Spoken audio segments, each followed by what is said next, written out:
दूसरी बात, जो मातृशक्ति यहाँ पर बैठी है, मैं तो ये कहना चाहता हूँ, भारत की अस्मिता आज भी थोड़ा बहुत टीवी आकर हमारा घर को भी बर्बाद किया है, इसके बाद भी अगर घर बचा है तो माताओं से बचा है।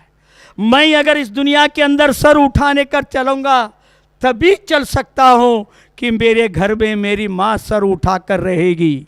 अगर किसी कारणवश मेरी माँ का सर झुकेगा तो ये बेटा भी दुनिया के अंदर सर उठाकर नहीं जा सकता है, नहीं जा सकता है। मैं तो मेरी घर की मातृशक्ति से यही प्रार्थना करता हूँ, मैं तो अपनी समाज के पुरुष शक्ति से यही प्रार्थना करता हूँ कि मेरी माँ सर उठाकर देश में, दुनिया में जिए। कई बार तो हम ही अपना बेइज्जती कर लेते हैं।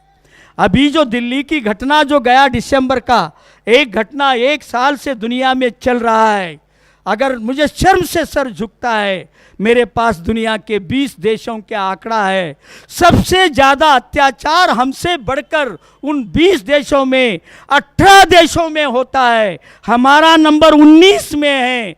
लेकिन रोज टीवी और पेपर में डाल डाल कर हम अपने आप को इतना निकम्मा बनाए हैं कि शर्म से सर झुकाना पड़ रहा है दुनिया के सामने। कितनी दुख की बात है। अरे अगर हम अपने आप को नंगा कर लेंगे, कपड़े खोलेंगे तो सब नंगा होते हैं। कपड़े क्यों पहनते हैं? हर कितने भी कानून के किताब लिखे, कितने भी बातें लिखे, कई बार तो श्रद्धा के केंद्र, जब स्वामी जी हमारे जो दक्षिण भारत के एक बहुत बड़े संत सत्य साई बाबा का स्वर्गवास देहांत हुआ, उनके घर में 300 करोड़ रुपए की संपत्ति मिली। हमने देखा टीवी चैनल में डाल रहा है। अरे जो संत आदमी इस देश को 304 लाख करोड़ रुपए दिया है, आंध्र प्रदेश के सरकार को लगभग 1 लाख करोड़ देकर लगभग 6 जिले की पानी का वितरण का समस्या का निवारण किया है, जिनके अस्पताल में रोज 100-200 गरीब लोगों का जहां लाख रुपए देने पर भी इलाज नहीं होता है, वो संत फ्री करते हैं।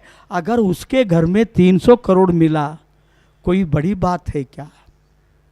कुमार मंगलम इतना बड़ा बिरला फैमिली का व्यापार है, उसके घर में 25 करोड़ मिला, ये टीवी का बड़ा न्यूज़ बनता है। किसको न्यूज़ बनाना, किसको न्यूज़ नहीं बनाना, ये आज बड़ा चिंता का विषय है। तो हम खुद अपना खुदकशी नहीं करें। भ्रष्टाचार का बात जब आता है तो मेरा एक मित्र IAS ऑफिसर ने बोला, पाटिल जी ये ज़मीन मैंने खरीदा है, इसका 27 लाख में लिया है, कानून में रजिस्ट्रेशन केवल 7 लाख में किया है। अगर ये इतना बेईमानी नहीं करता तो मेरे ज़िंदगी में मैं जगह ही नहीं लेता।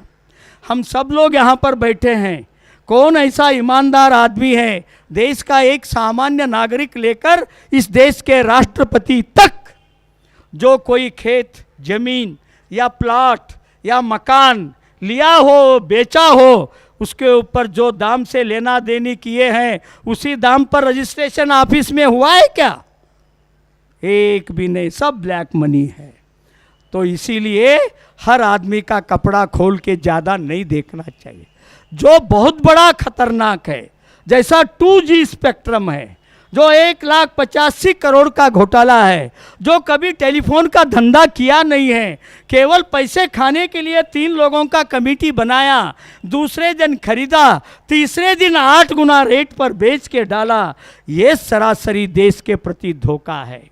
इसीलिए कभी एक दूसरे के ऊपर कीचड़ छेलते हुए ये सोचना होगा, कानून के किताब में नहीं लिखे होंगे, घर की मर्यादा घर में रखना चाहिए।